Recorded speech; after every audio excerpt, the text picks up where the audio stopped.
It starts quietly. Not with a crash, but with a whisper you can't quite silence: you're behind. It hums beneath every conversation, every scrolling session, every sleepless night spent staring at the ceiling. You look around and it feels like everyone else is moving faster, higher, further, while you, somehow, got stuck. Your friends are getting promoted, engaged, published, enlightened. You're still figuring out how to wake up without that familiar ache in your chest. It's a strange kind of suffocation, not the loud kind that comes from chaos, but the quiet kind that comes from comparison. You start to measure your worth in milestones. You measure time by what you haven't done yet. You start to live inside an invisible race, one you never agreed to run, but one you can't seem to stop running. You tell yourself, I should be further by now. Further in my career. Further in love. Further in understanding who I am. But what if that voice isn't truth? What if it's conditioning? What if the feeling of being behind is not a sign of failure, but the echo of a world that forgot how to move slowly? You see, we live in an age that glorifies acceleration. Faster is better. Sooner is success. The first to arrive gets the applause. But what happens when life doesn't rush to meet your plans? What happens when your journey unfolds at a rhythm that doesn't fit the world's tempo? That's when panic creeps in. You start thinking something's wrong with you. Maybe you're not trying hard enough. Maybe you lack motivation, discipline, clarity. You start treating yourself like a project that's behind schedule. Every delay feels like a personal failure. Every pause feels like evidence of weakness. But there's a truth beneath all that noise, a quiet, inconvenient truth that most people spend their whole lives avoiding. You cannot be behind on a path that was never meant to be compared.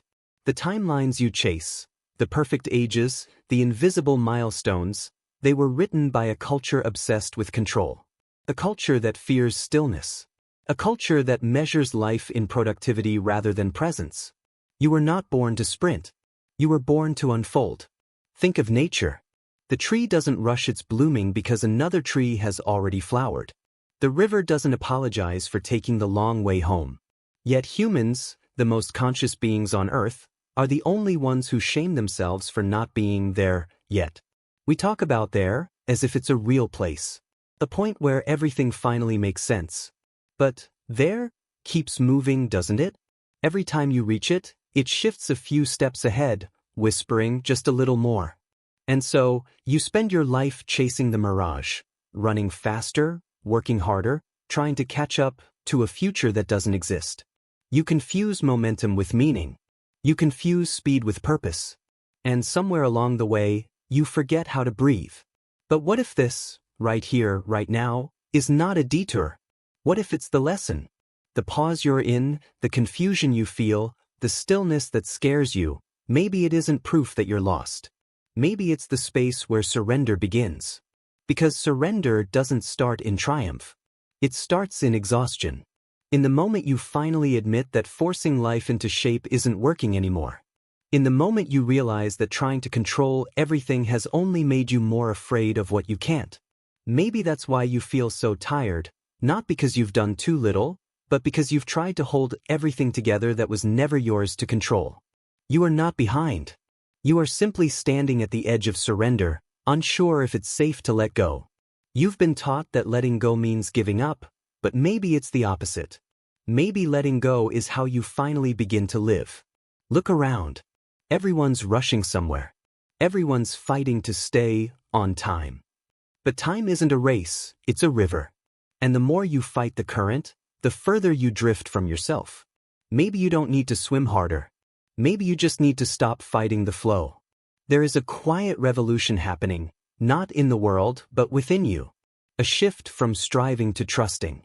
From chasing to allowing. And the truth is, it doesn't look glamorous. It looks like stillness. Like silence. Like the kind of peace that doesn't need to prove itself anymore. So when you feel like you're late, when it feels like everyone else is miles ahead, remember this: you are exactly where your path begins to open. You are not missing your moment. You are standing in it. Maybe you were never late. Maybe life was just waiting for you to stop running long enough to arrive. Surrender. It's a word that sounds soft, almost fragile, like something you do when you've lost.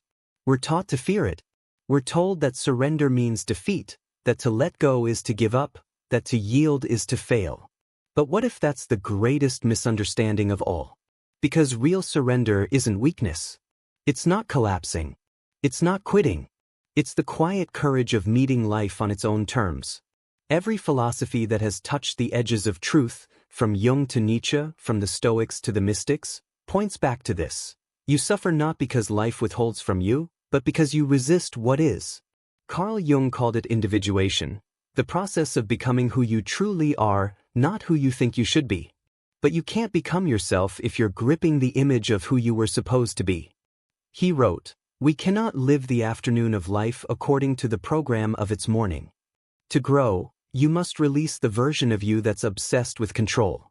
Control feels safe. It gives us the illusion of power. We make plans, set timelines, set goals. We tell ourselves, if I do everything right, I can make life behave. But life doesn't listen to demands, it listens to truth." Alan Watts said, "When you try to stay on the surface of the water, you sink, but when you try to sink, you float." That's the paradox of surrender. The more you try to control, the less control you have. The more you resist what's happening, the more it grips you. It's like wrestling the ocean. Exhausting, impossible, and unnecessary. The ego, that inner voice always narrating your life, hates surrender. It wants certainty. It wants to know what's next, where it's going, how it's doing. The ego believes that peace can only come after everything is figured out. But surrender is the realization that peace doesn't arrive after clarity, it creates it. When you let go of needing to know, something radical happens. You start to see what's actually there. The constant comparison, the imagined race, the pressure to catch up, they lose their power. You begin to notice the small, quiet moments that were drowned out by your striving. The sound of the morning wind, the slow rhythm of your breathing, the fact that you're still here, still becoming. Nietzsche called this amor fati, the love of one's fate. He wrote of dancing with what life gives you, even the pain, even the confusion. To love your fate is not to romanticize suffering, but to accept that what comes your way belongs to you, that even the detours are part of your direction. Our modern world despises this idea. We're told to optimize, to hustle, to manifest the perfect timeline.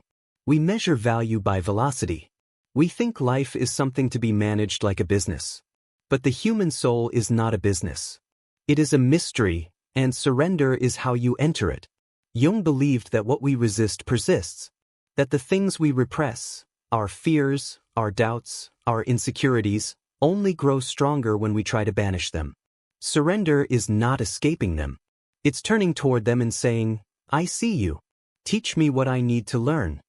It's realizing that the shadow you fear is not your enemy, it's your unintegrated self, begging to be understood.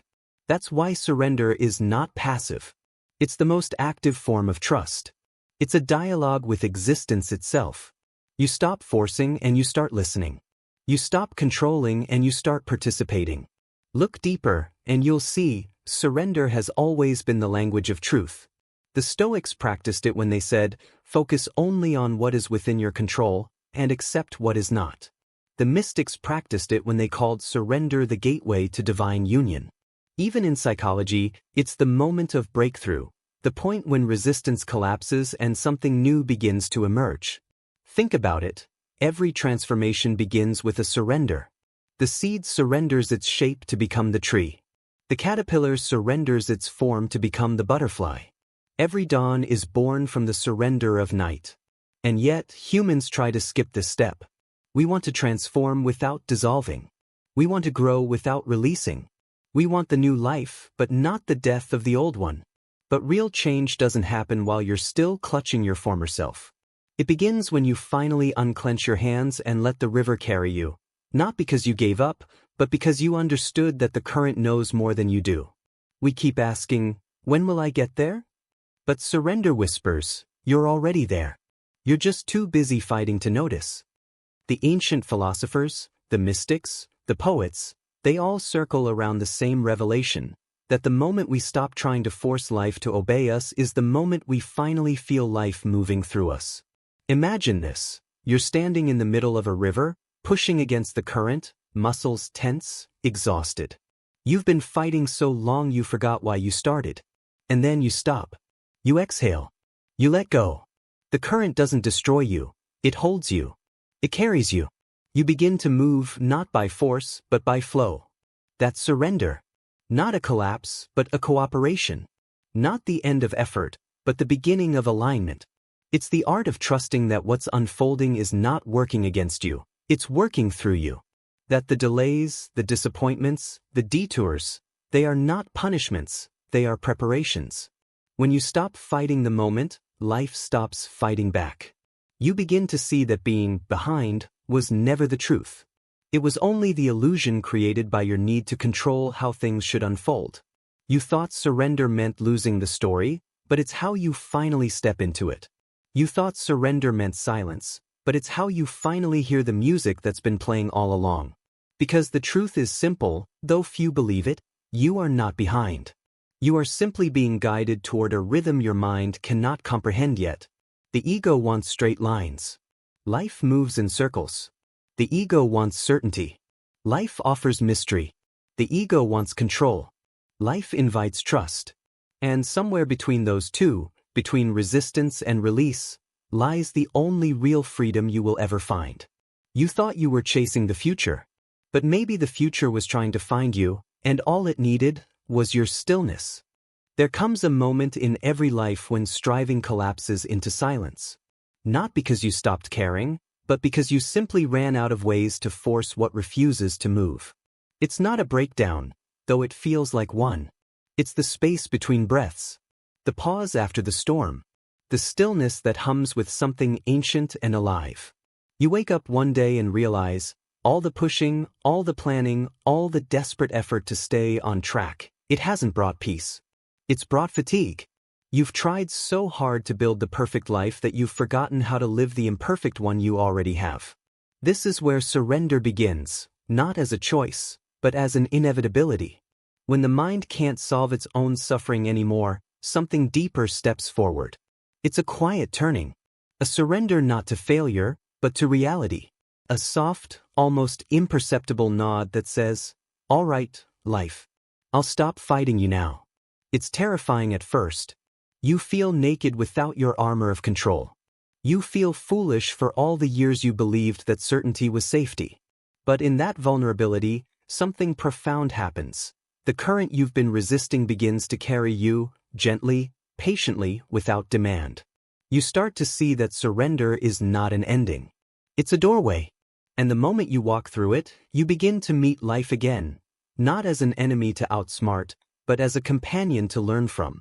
You begin to realize that the universe has always been whispering to you through the things you tried to escape, the rejection that redirected you, the delay that protected you, the ending that made room for something real.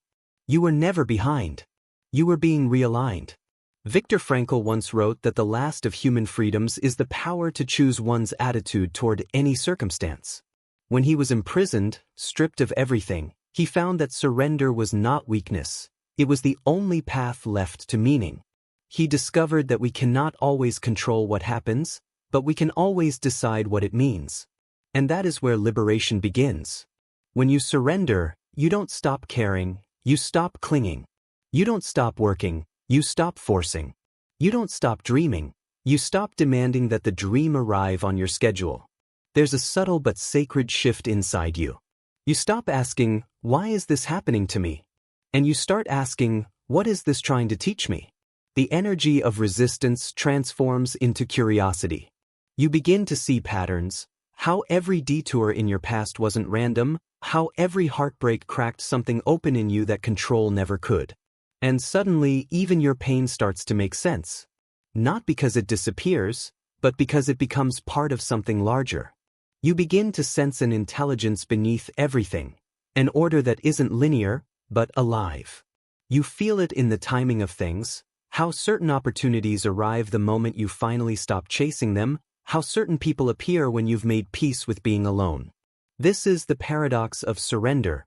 The moment you stop needing control is the moment you begin to receive everything control was trying to grasp. There's a story in every soul.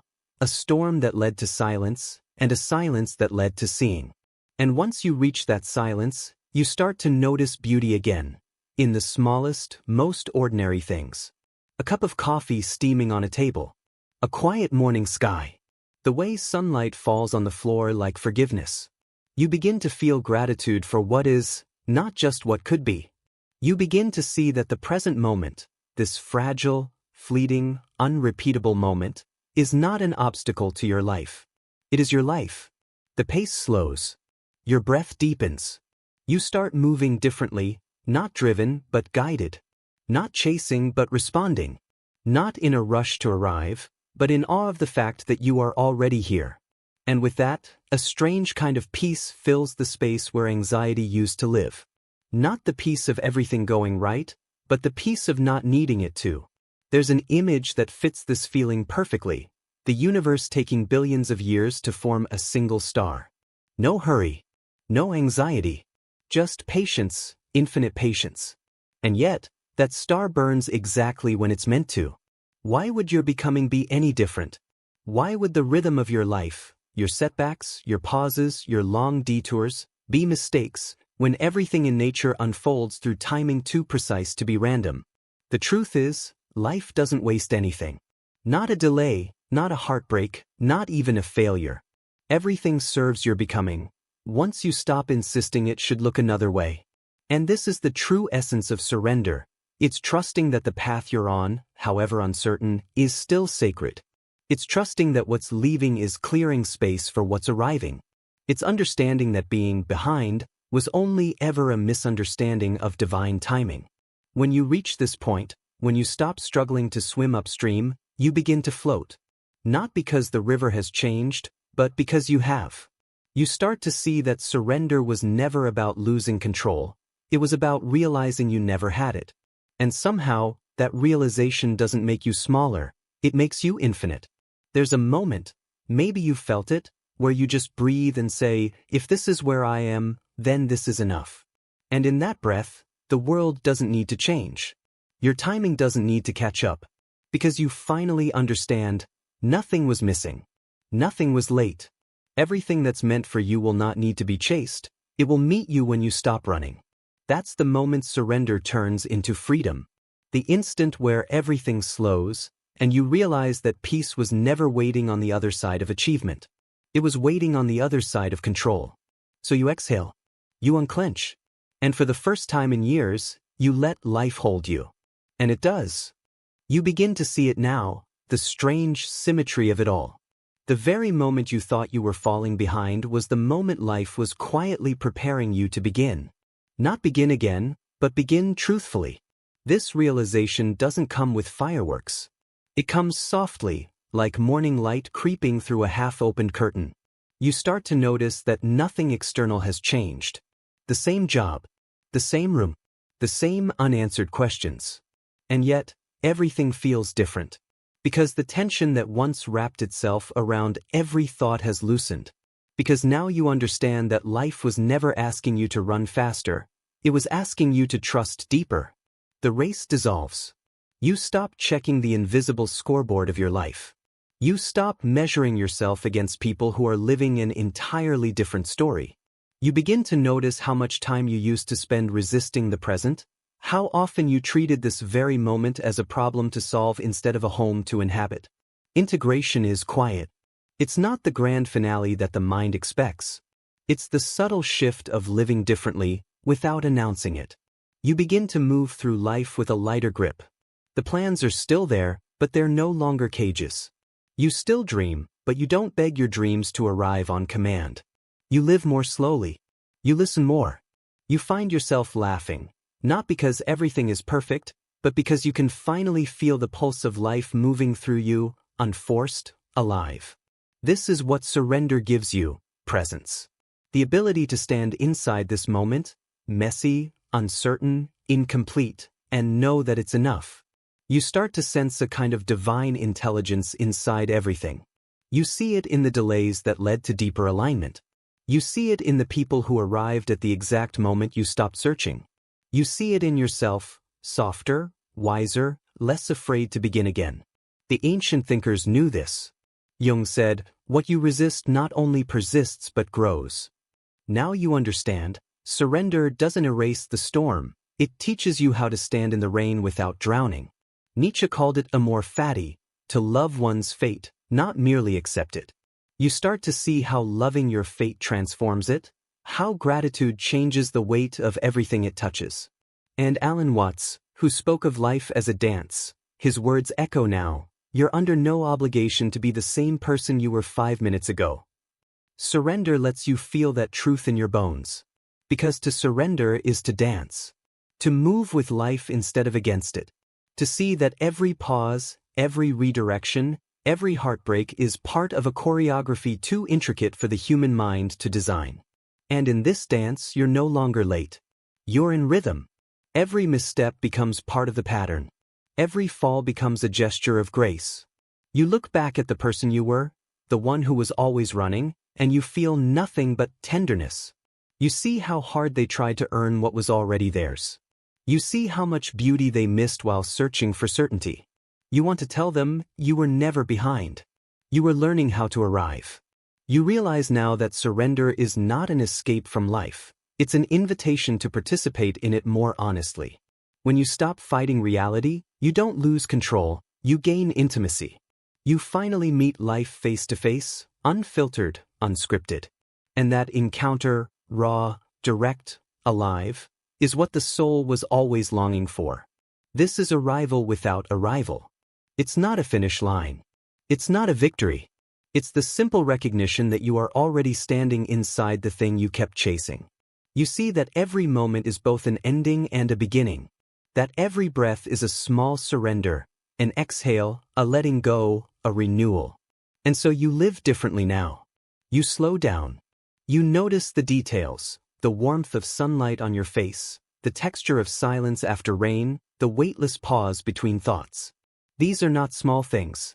They are the pulse of existence itself. One evening, you find yourself back where it all began, sitting by a window watching the world blur by. But this time, you're not staring out in longing. You're simply present, watching without judgment, breathing without expectation. The same world, yet somehow new. You realize that the scenery was never the problem. It was the lens through which you were looking. And now that lens is clear. The train slows. You step off. The platform is quiet. The air is still. You feel the ground beneath you, solid, unmoving. For the first time, you're not trying to get anywhere. You're just here, fully, humbly, beautifully here. And the voice that once whispered you're behind has gone silent. In its place, there's something softer, a knowing that doesn't need to speak. It says, you are not behind. You are exactly where surrender begins. The place where the river meets the ocean. The place where striving dissolves into peace. The place where you stop chasing life and finally let it meet you.